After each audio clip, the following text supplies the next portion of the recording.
The Petition of Right.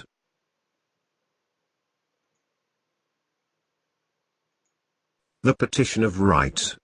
1628.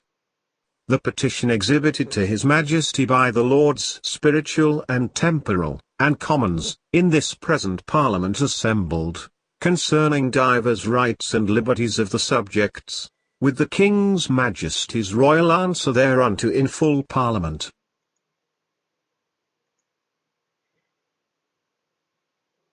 To the King's most excellent Majesty. Humbly show unto our Sovereign Lord the King, the Lords Spiritual and Temporal, and Commons in Parliament assembles, that whereas it is declared and enacted by a statute made in the time of the reign of King Edward I,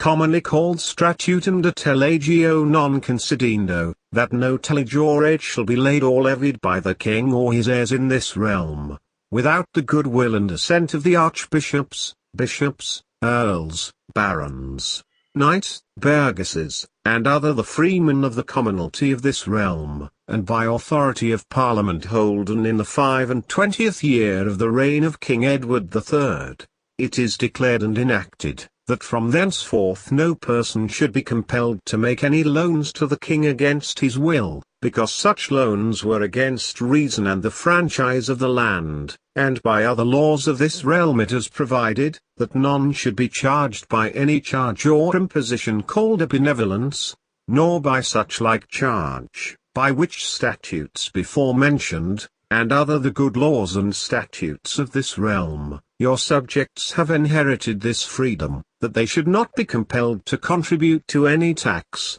tillage, aid, or other like charge not set by common consent, in Parliament.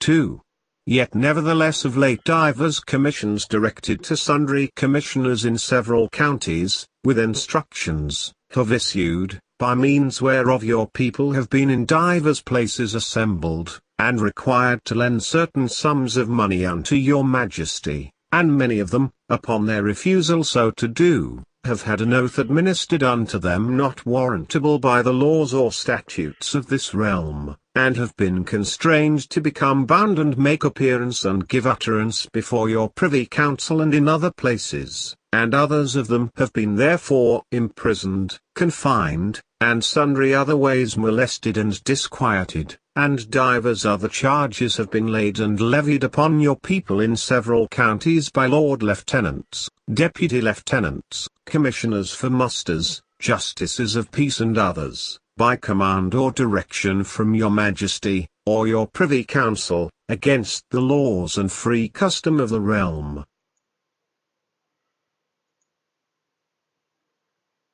3. And whereas also by the statute called the Great Charter of the Liberties of England, it is declared and enacted, that no freeman may be taken or imprisoned or be dispossessed of his freehold or liberties, or his free customs, or be outlawed or exiled, or in any manner destroyed, but by the lawful judgment of his peers, or by the law of the land.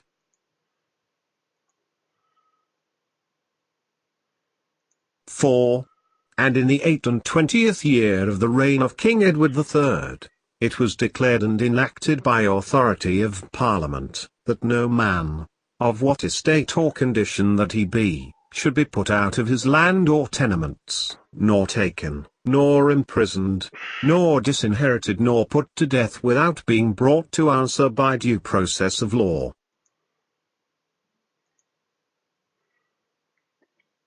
5. Nevertheless, against the tenor of the said statutes, and other the good laws and statutes of your realm to that end provided, divers of your subjects have of late been imprisoned without any cause showed, and when for their deliverance they were brought before your justices by your Majesty's writs of habeas corpus, that to undergo and receive as the court should order, and their keepers commanded to certify the causes of their detainer, no cause was certified, but that they were detained by your Majesty's special command, signified by the lords of your privy council, and yet were returned back to several prisons, without being charged with anything to which they might make answer according to the law.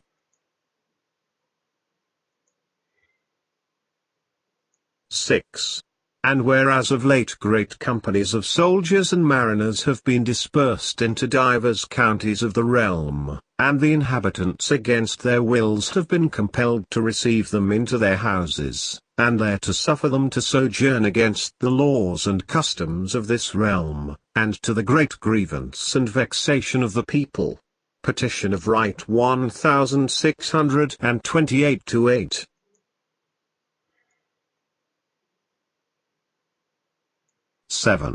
And whereas also by authority of Parliament, in the 25th year of the reign of King Edward III, it is declared and enacted, that no man shall be forejudged of life or limb against the form of the Great Charter and the law of the land, and by the said Great Charter and other the laws and statutes of this your realm, no man ought to be adjudged to death but by the laws established in this your realm, either by the customs of the same realm, or by acts of Parliament, and whereas no offender of what kind soever is exempted from the proceedings to be used, and punishments to be inflicted by the laws and statutes of this your realm, nevertheless of late time divers commissions under your Majesty's great seal have issued forth, by which certain persons have been assigned and appointed commissioners with power and authority to proceed within the land, according to the justice of martial law, against such soldiers or mariners, or other dissolute persons joining with them, as should commit any murder, robbery, felony, mutiny, or other outrage or misdemeanor whatsoever, and by such summary course and order as is agreeable to martial law, and is used in armies in time of war, to proceed to the trial and condemnation of such offenders, and them to cause to be executed and put to death according to the law martial.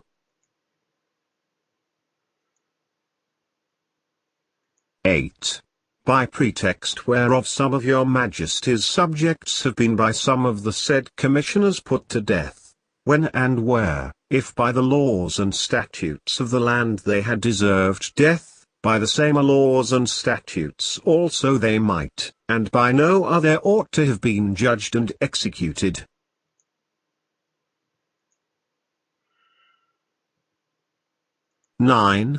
And also sundry grievous offenders, by colour thereof claiming an exemption, have escaped the punishments due to them by the laws and statutes of this your realm, by reason that divers of your officers and ministers of justice have unjustly refused or forborne to proceed against such offenders according to the same laws and statutes, upon pretence that the said offenders were punishable only by martial law, and by authority of such commissions as aforesaid, which commissions, and all other of like nature, are wholly and directly contrary to the said laws and statutes of this your realm.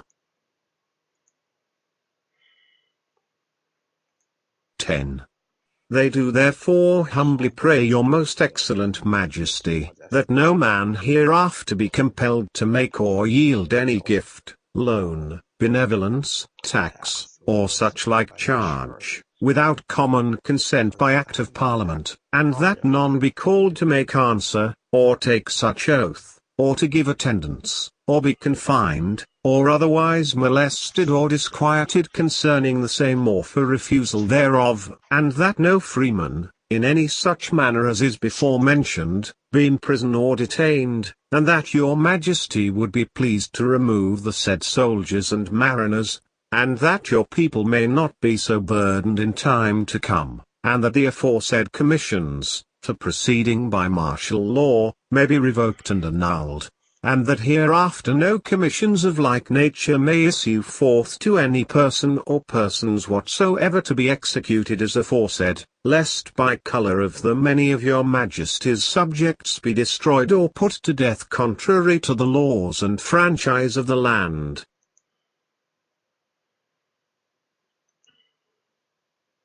11. All which they most humbly pray of your most excellent Majesty as their rights and liberties, according to the laws and statutes of this realm, and that your majesty would also vouchsafe to declare, that the awards, doings, and proceedings, to the prejudice of your people in any of the premises, shall not be drawn hereafter into consequence or example, and that your majesty would be also graciously pleased, for the further comfort and safety of your people, to declare your royal will and pleasure, that in the things aforesaid all your officers and ministers shall serve you according to the laws and statutes of this realm, as they tend to the honor of your majesty, and the prosperity of this kingdom,